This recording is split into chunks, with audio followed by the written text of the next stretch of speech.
Welcome back to the Always Reading Book Club. It is your girl Kiki Reader, and we're going to do Stacey Ann and Nadia Barnes's request. They put it in a couple times, so I'm finally able to get into it. Iman, last week's book that I reviewed, I absolutely loved it, but however, it was the wrong author.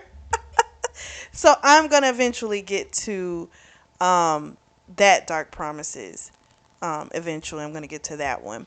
So today we are going to dive into Alexandria House, and she had a holiday collection which had four short stories in it. And the first short story is called Baby Be Mine. So we meet Pia, and she is an account marketing manager. She's at work, everyone's getting flowers, and she does feel a little salty because we find out this is Valentine's Day, and 2 years ago, on this same day, she was broken up with. She has a presentation she has to give today for a company that does like all inclusive exotic vacations. So she does her presentation. She absolutely knocks it out the park. Um, Hart Abbott is the CEO of this company. He's super hot, tall, dark, handsome, just has everything. And he's watching her like the whole time, which I'm kind of like, okay, he's supposed to be paying attention. I mean, he should be. It's his company. Um, she has always liked him because he's, extremely attractive. Just seems like a really great guy. And so, but she knows it's kind of like can't really do anything with it because he's a client of the company. So he loves her presentation. Her boss loves it as well. And her boss tells her, you know what, take the rest of the day off. You earned it. So she does a couple things, goes home, and one of her favorite things to do is do like a really long bubble bath. And so she does that. She curls up on the couch, nice fluffy uh, throw, and she loves Lifetime movies. Now, I'm not a big Lifetime movie fan, except for like their holiday ones, like their Christmas movies. But I'm more of a Hallmark girl. I tend to like their what are they? Their mysteries.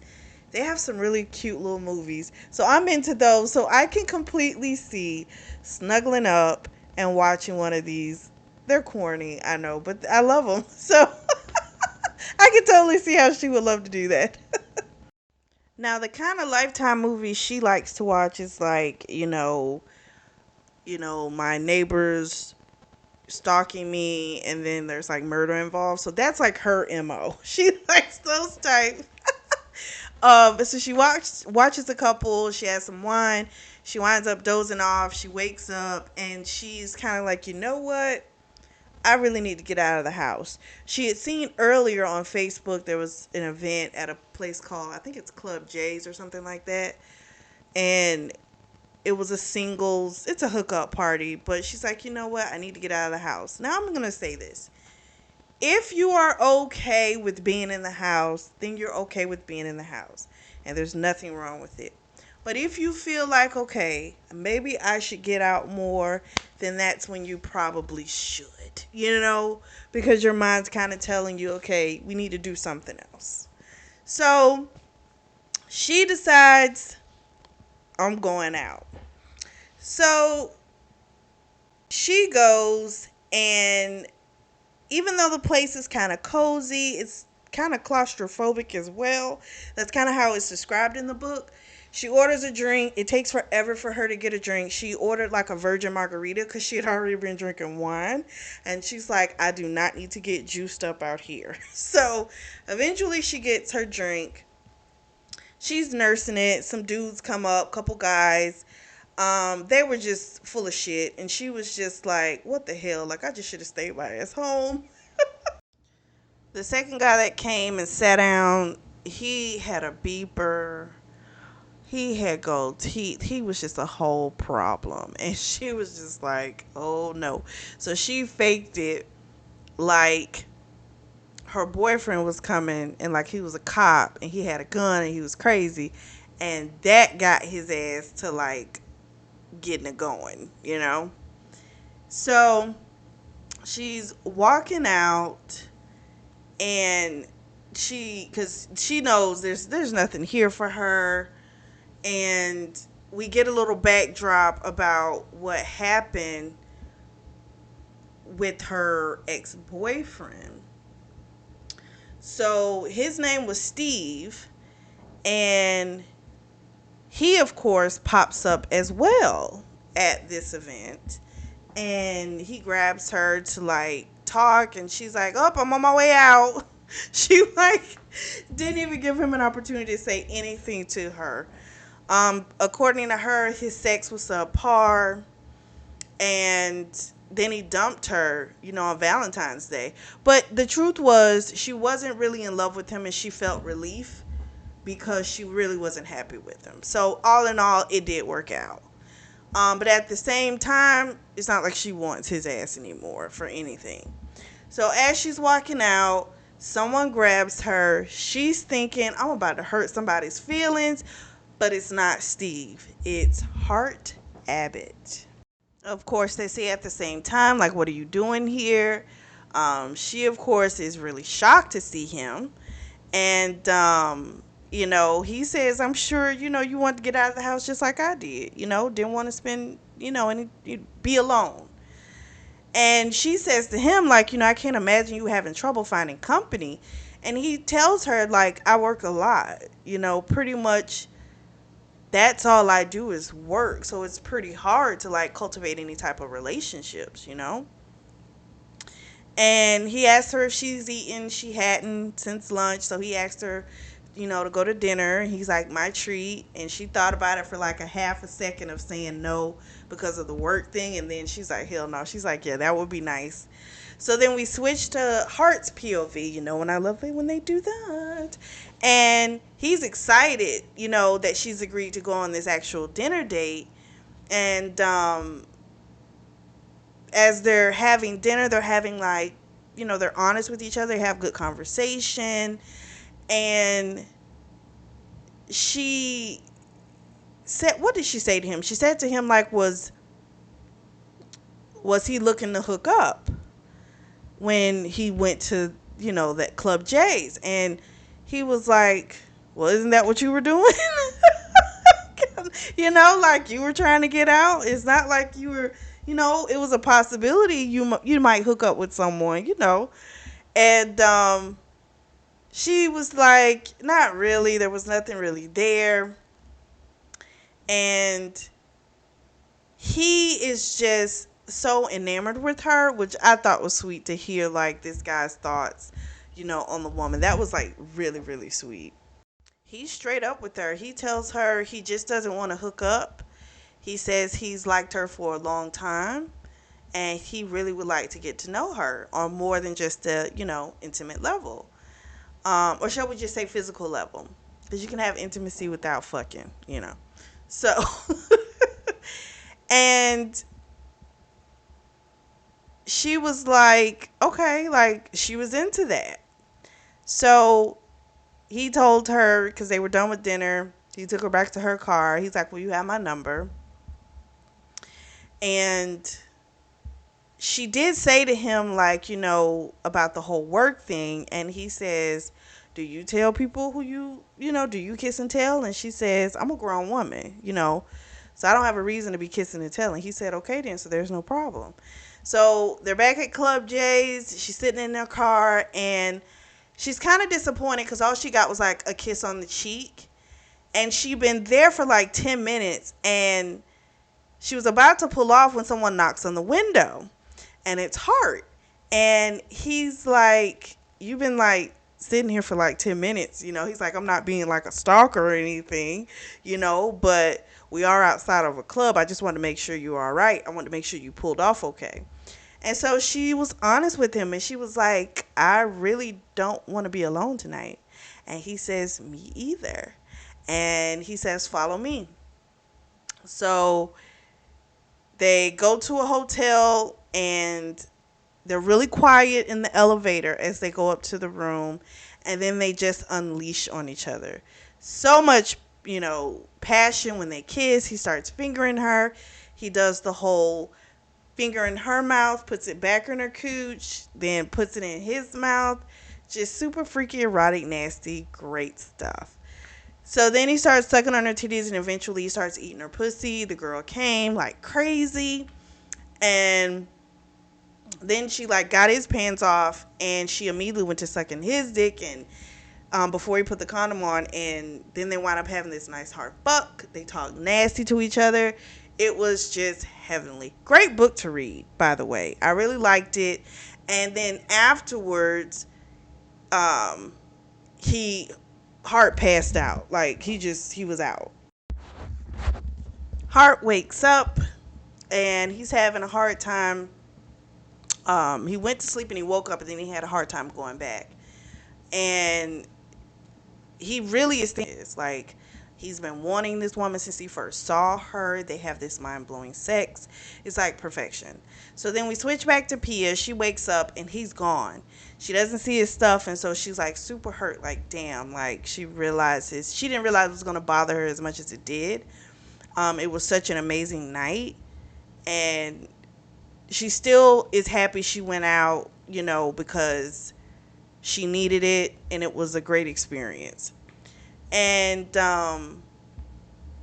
they also had woke up and they had fucked again. So then that's why she was really sad. So because she wanted some more. He of course comes in, and what happened was he had just gone to Lucille's, which is like this really great breakfast spot, to get them some breakfast sandwiches. And so she was so happy. And then he asked her if they could have dinner that night. She, of course, was like, yes, with this like huge smile on her face. Girl was just so happy. So then Pia goes to work, and on her desk, she has 3 flower arrangements.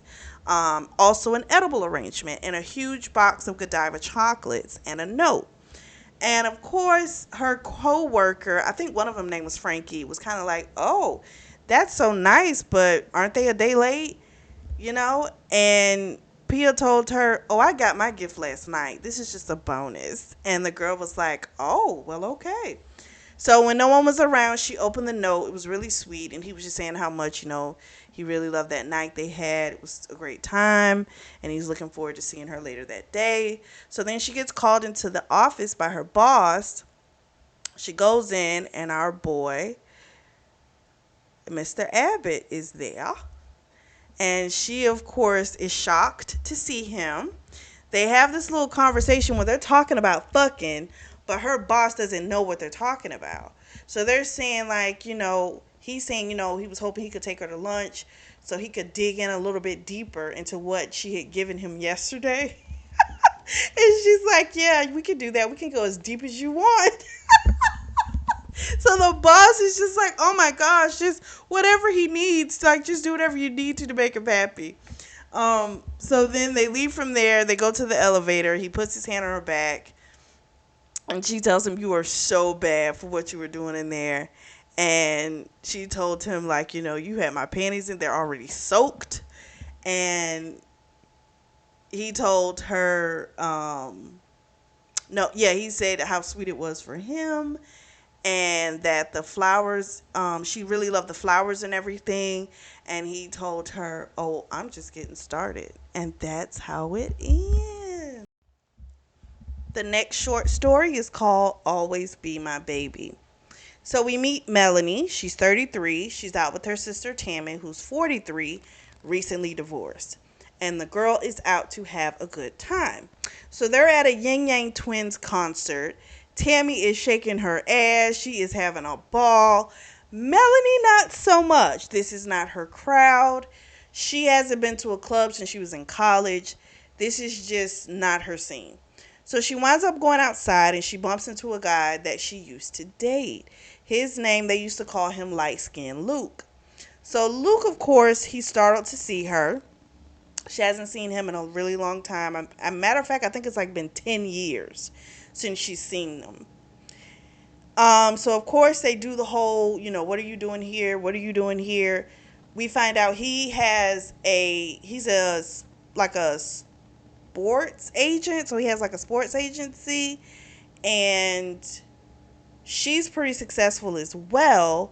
Um, she was a teacher, and then she left that. She said she had to leave those little badass kids alone.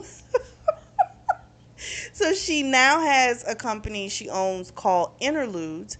And basically, it's a company that sets up like a romantic type of setting wherever you would want it. If you wanted a picnic, a nice hotel, anything, they set it up for you.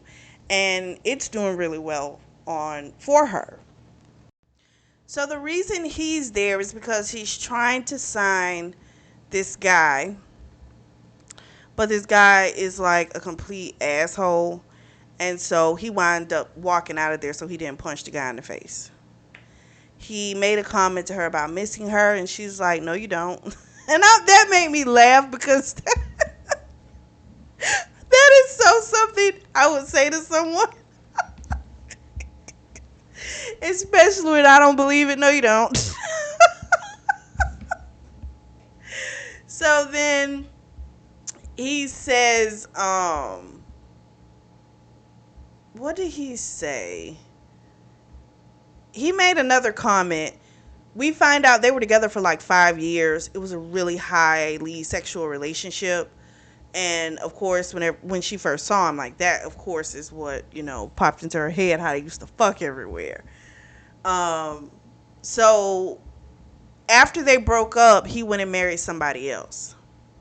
And so she says that to him. She was like, 5 minutes later, you like went and married somebody. When apparently you didn't want commitment with me. So she's like, you wanted commitment, it just wasn't with me. So we find out the tea. Basically, what happened was he was a pro athlete. His career got cut short by an injury. He was drafted to Denver. He wanted her to drop everything to move with him, and she did that. And then his career got cut short. Well, then she was going abroad to teach for a year in Spain, and she asked him to come along, and he didn't want to do it. And she said, basically it was only going to be like a year, you know. And he says, you know how much I regret that? He's like, I regret marrying that other woman. I knew it was the wrong thing to do. He said, I'm just going to get it all out because it might be another 10 years before I see you again. He's like, I made a mistake.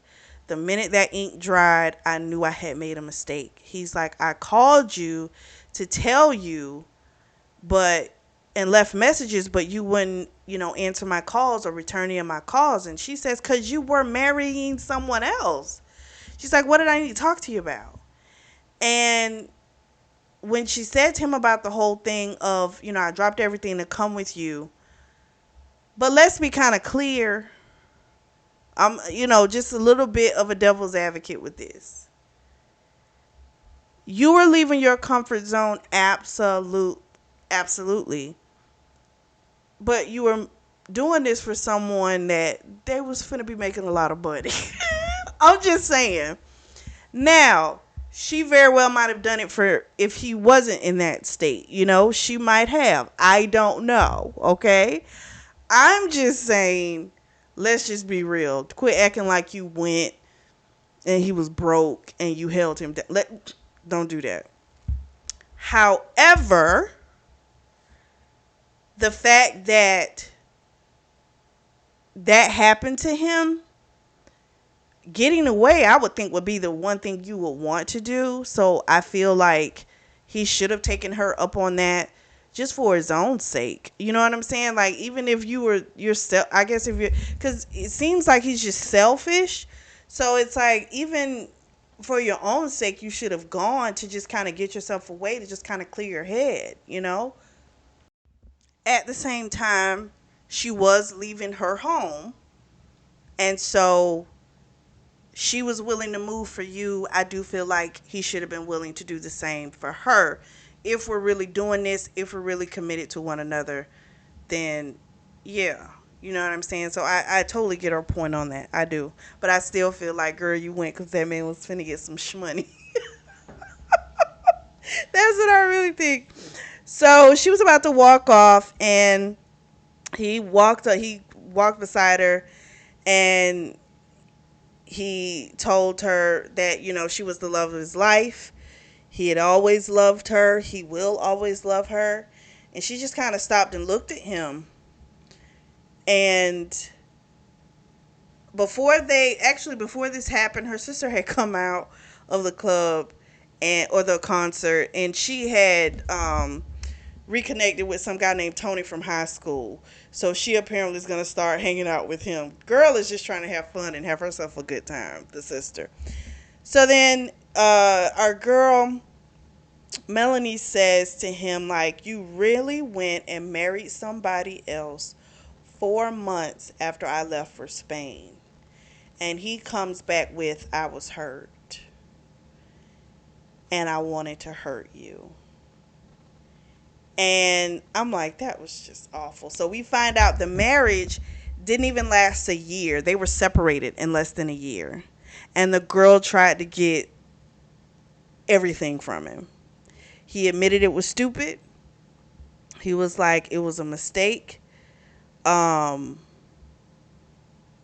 I promised myself if I ever ran into you again, I was going to shoot my shot. So bang, bang. So she was cold. They went and got in his Range Rover. And they started kissing. And then they had a nice hard fuck. And she what did she say? Like, in her head, she was saying, like, she had been with other guys, but it had never been like that. Like, nobody's ever been the same. So while they're fucking, he does say to her, I still love you, and she said it to his ass too, and they both came at the same time. So then he took her back to his house, and she says, no, he says it never really felt like a home to him. Mel was crying when he was bringing her in because he was carrying her, like, in his arms. And he's like, don't cry, don't cry. He's like, why are you crying? And she said, because I don't want you to hurt me again. Like, I don't want to feel that shit again. And she was like, I never stopped loving you. And that was never the issue. And he's like, I'm never going to do that to you again. He's like, I cut my own dick off before I would ever hurt you. He told her how much she meant to him. And he said how he'd been all over the world and things like that. But he had always been keeping tabs on her throughout the years. So he kind of knew that she had never been married, never had kids and things like that. I don't think he has any kids either. And I don't know. Sometimes you wonder with people, this is just me being me. I wonder sometimes people just kind of want you there, or they keep tabs on you just because they like you as an option. It may not necessarily be because of this undying affection of love. So I mean, I hear him, but I just kind of feel like, is it really that, or is it just because you just like having me as an option? So then we switch to Mel's POV. She's using the bathroom, and she's just kind of thinking, and she knows she loves him, but she knows she feels too much. And she feels like too much time has passed. It's probably best just to kind of break this off and just kind of part as friends. So then we switch back to our boy Luke. He comes in to give her breakfast in bed. She's not there. He panics a little bit, and he's thinking like, damn it, I knew I shouldn't have left her alone. So he goes and he sees she's in the living room. She's looking at the tree, and he's admiring her. And she says to him, you have a really beautiful home, And she says to him, who like decorated all of this? And he says, my mom. And then he says, marry me. So in that moment, she thought, and she goes, you know what? I still love him. It's not going anywhere. So she's like, okay, while she's chewing bacon. And he thought she was going to tell him no. And he's like, I know it's crazy for me to ask you this. And she said, I said, okay. Yes, I'll marry you. And the plates go everywhere. And he kisses her. He had tears in his eyes.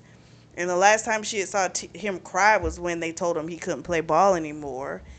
And he was just like, oh my gosh, you'll always be my baby, like my everything. And that's how it ends. The next short story is called All I Want. We meet Navy, and she's coming home for Christmas. She's sitting in the driveway, and she notices this large Santa that her dad always put up. And he apparently is no longer around. And so she's thinking about him. And then she sees a car in the driveway that she knows belongs to her ex-boyfriend. His name is Lakeland. So then we switch to Lakeland's POV. He's inside. He's been waiting for her with the family. And he's decided that they should have never broken up. She's who he wants. And he's fighting to get her back. So eventually she comes in. She says, hey to everybody, Merry Christmas. And then she looks at him and she says, hey, Lake. And he says, hey. She then leaves and goes in the kitchen with her mom, hugs her. And then, of course, she asks her mom, why is Lakeland Davenport here? And her mother says, because I invited him. And so then they go in the room and they have a little talk. And there are no traces of her dad. And she's just kind of like, how are you able to do it? Just kind of move on. I'm sitting here thinking that the dad has passed away. But no. This man has run off to Florida with another woman. I'm like, oh my gosh. So her mom was like, he doesn't want to be here. He left to be with someone else. And she's like, I'm going to live. We find out she got herself a little new puppy, and she has named the puppy Bitch. She says, what? It's a female? I just think it's easier to call her Bitch. I said, I'm done. So then her mother said to her, I invited Lakeland because I still talk to him from time to time. That boy still loves you. You still love him. So this is just stupid for you all not to be together. So we find out Navy works in a bookstore. She says it's nice and safe for her. And her mom says it's boring. And Navy goes, it's practical and it's safe. And he's better off without me. That's why I broke up with him. So I'm wondering, okay, the father leaving, her breaking up, I wonder what ties these have together. Because this has got something to do with the other one some kind of way. So finally, she comes out and she talks to Lakeland. They go outside to his truck, and we find out that they broke up 3 years ago. She broke up with him because of a mental disorder she has. She's schizophrenic, and she was in a psych ward in the middle of a breakdown when she ended it. And she tells him, I can't do this to you. Her mom apparently had helped her dad. So the dad has the same disease. He's schizophrenic. And the mom used to always help him with his meds. And then one day he decided he was not taking any more meds. And he left her. And she's like, I can't do that to you. I don't want to do that to you. So this is just really sad. I'm like, ugh. And then we find out that apparently she tried to kill Lakeland. I'm like, oh my gosh. This is a lot. And because she blurted that out when he was like, saying how much he wanted to be with her and he wanted to marry her. And that's when she's like, I tried to kill you, Lakeland. I am just I mean, mouth drop, just shocked. She says to him, if we had kids, I could pass this on to them.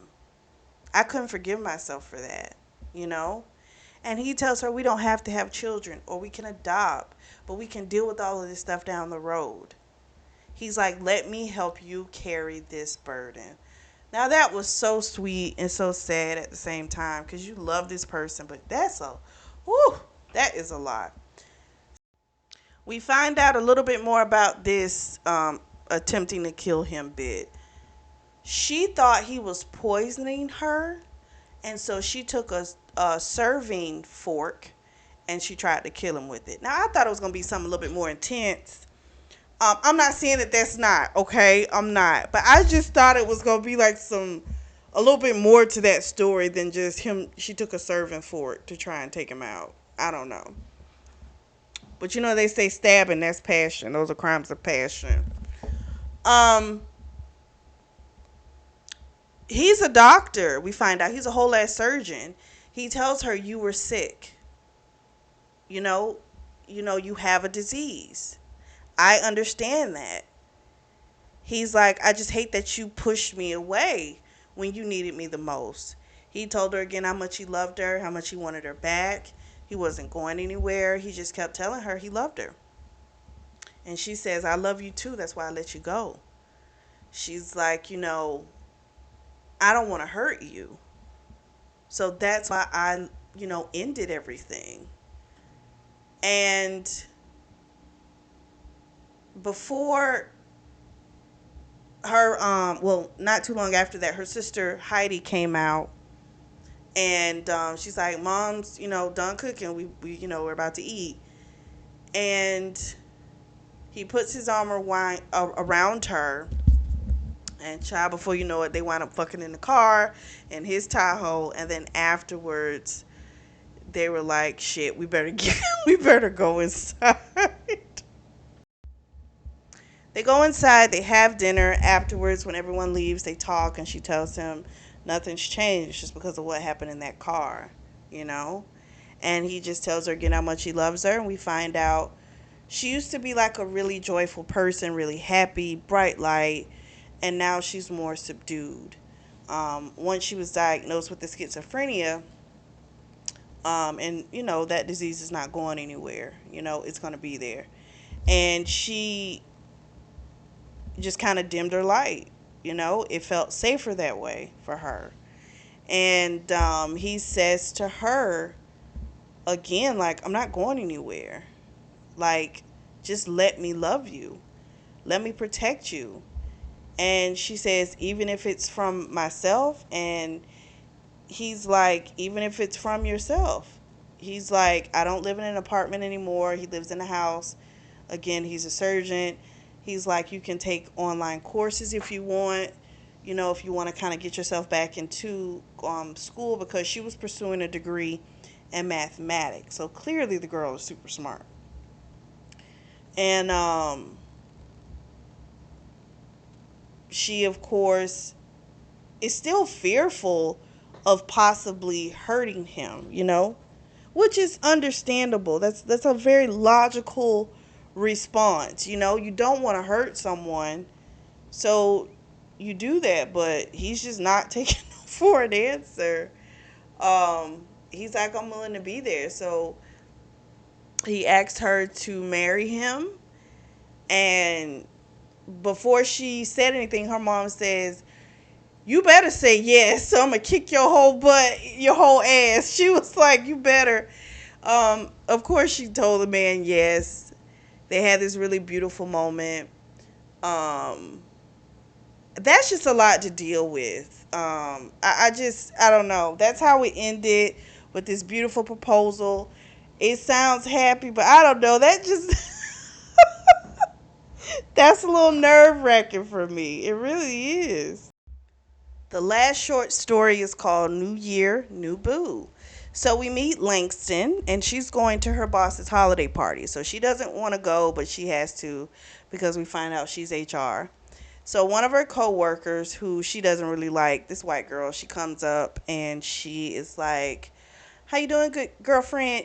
Doing one of those whole extra things. And she's just thinking, just shoot me now. Like, I just want to go home. And then the girl even said some really fucked up shit like, "Oh my gosh, I wish I had your brown skin." And I'm just like, just stop. Just fucking stop. So finally the girl leaves. She gets out, and because she had taken an Uber um, to the party, and her work buddy, who's also like the love of her life, his name is Cruz Shabazz, and he's the in-house attorney for this real estate company. I think it's called Allerton.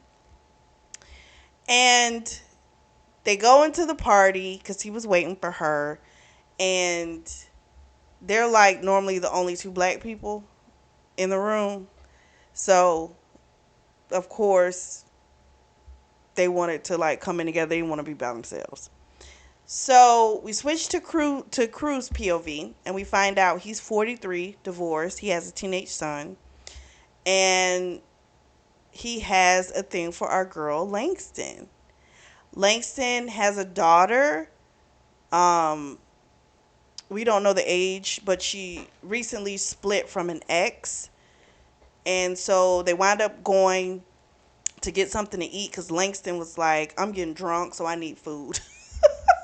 So they sit around, have a little light conversation, and then he says, "Oh, look, there's another one of us. There's a third."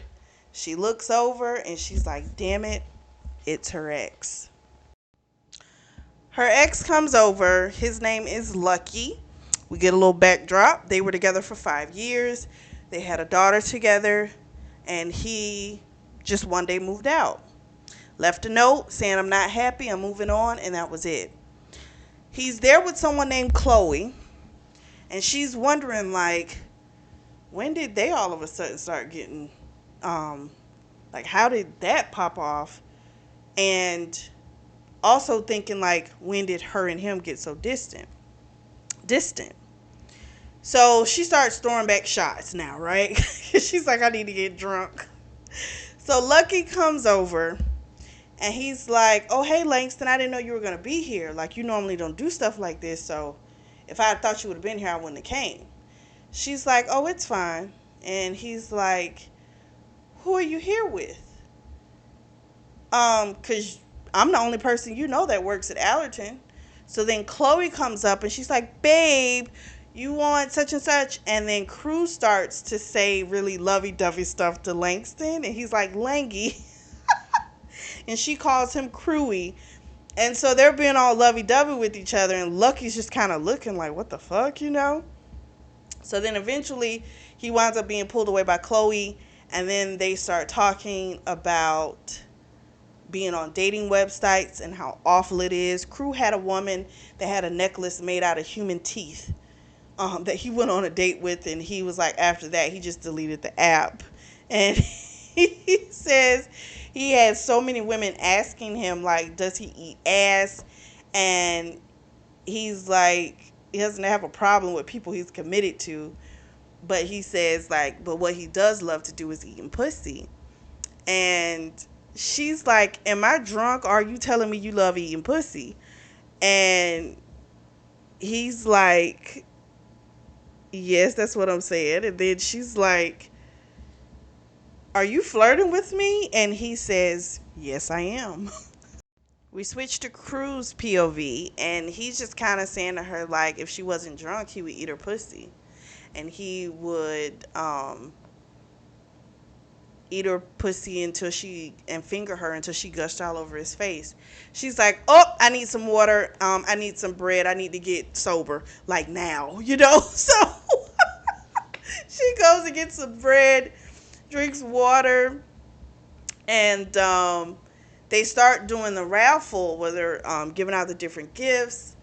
And that's mostly why people come. That's the biggest reason why people come to this party. Yes, there's free booze and drink. Well, free booze. I'm sorry, I said that wrong. Free booze and free food. But they give out amazing gifts. So one of the trips was to Mykonos. Another one was to some resort. some sea-doos were given, and then Chloe, that girl, she won a 75-inch TV. So Langston says, "Oh, lucky, he'll love that for his Xbox." And then Crew asks her, "Do you still love him?" She takes a deep breath and she says, "I need some fresh air. Let's go outside." So they go outside. We switch back to Langston, and she's like, "I don't have any feelings for that man." She's like, "Honestly, the pregnancy was a surprise. She loves her daughter, but she thinks they only stayed together longer because they had that kid together." And then she um, flat out says to him, um, like, "Were you serious in there? Like, do you really like me?" And he says, "Yes, I do." He's like, "Do you like me?" And she's like, "Yeah, I really do." Then some girl comes outside talking about, "Oh my gosh, Lane, you won." So she goes back inside. Girl won a $5,000 check. So then Crew comes in behind her. His name gets called out. He's won a Mediterranean cruise. And so now they're both ready to like get the hell up out of here. So they're like, "Let's go. Let's head out." Before they head out, Langston's like, "I gotta pee." So she runs to the restroom. While she's in there, Lucky comes over and says to her, "Hey, I need to talk to you for a minute." He tells Crew, "You shouldn't get too comfortable because me and Langston are going to get back together. We got a kid together. That's a bond. That's forever." So Crew says, "I'll take my chances, especially since I'm about to go take her and fuck the shit out of her and eat her pussy all night." I was like, "Oh my gosh." So Langston comes out of the restroom and she's like, "You ready to go, baby?" And she comes up, she hugs Crew. He gives her this passionate, mad kiss. And he says, what does he say? He said something to the Langston dude. I forget what he called him, but he called him the wrong name. And Langston had said Happy New Year, Lucky, and left. And then Cruz said Happy New Year, fucky. And Lucky yells out, "It's Lucky, ninja." Ninja. And he keeps walking.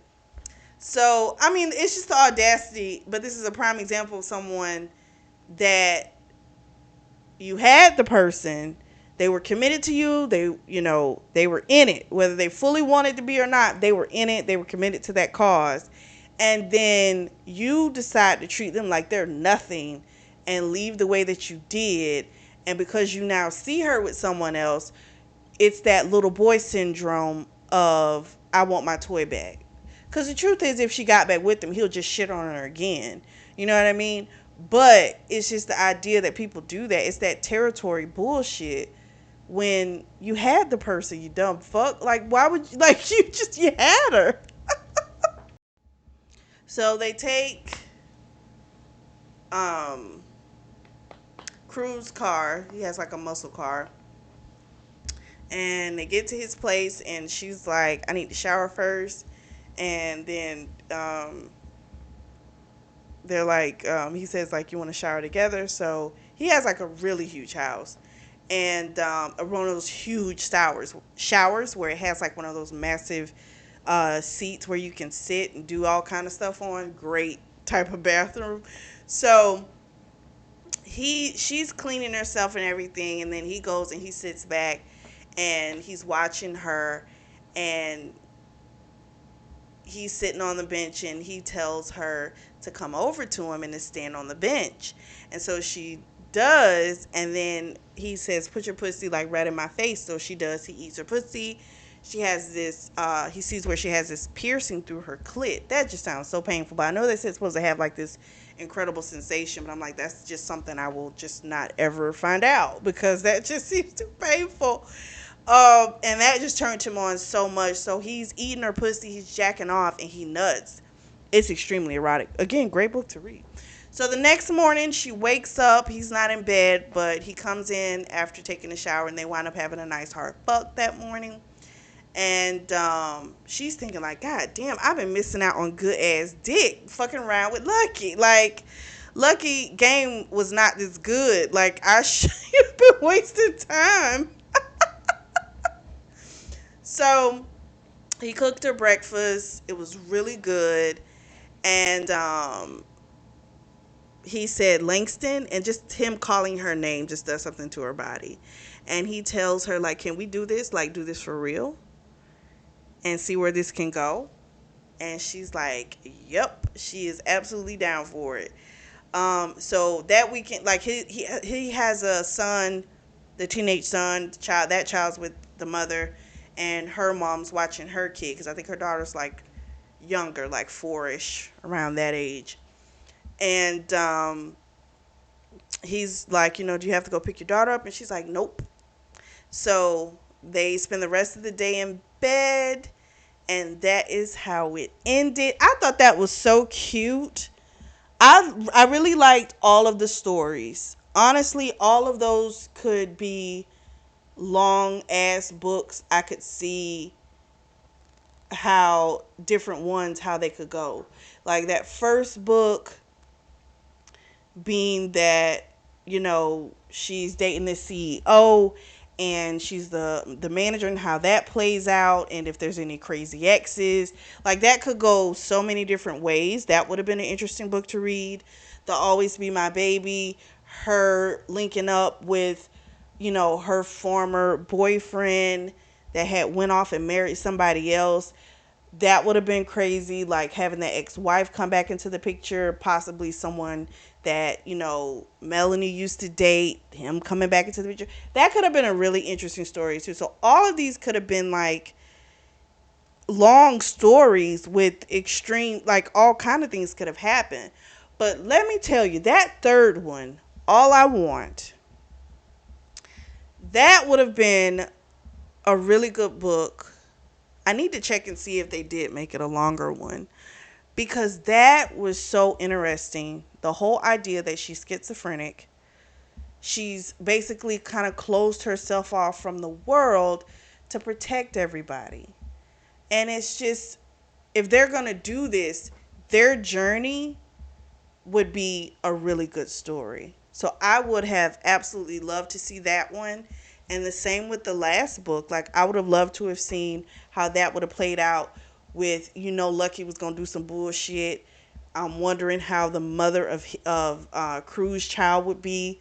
All the different dynamics, the people at work, how they reacted to it. Now, she did say in there that, like, they don't have a clause in there about, in-house relationships. So they would have been fine with that. But just still how people are just being nosy with stuff. It's just, that would have been interesting. So really 4 great short stories that could have been long books. I loved it. Thank you so much, Stacey Ann and Nadia, for the suggestion. This was awesome. I loved it. Let me know what you guys think of these. Drop down in the comment section and let me know. If you have any suggestions for any books for me to review, please feel free to drop down in the comment section and let me know about those. If you are in the market for a beautiful notebook or journal, I do have those available, and the link is available in the description section below. Make sure you like and subscribe and share. We're almost at 500 subscribers, guys. So share, share, share. I thank you all so much for your support. Thank you so much for tuning in to the Always Reading Book Club.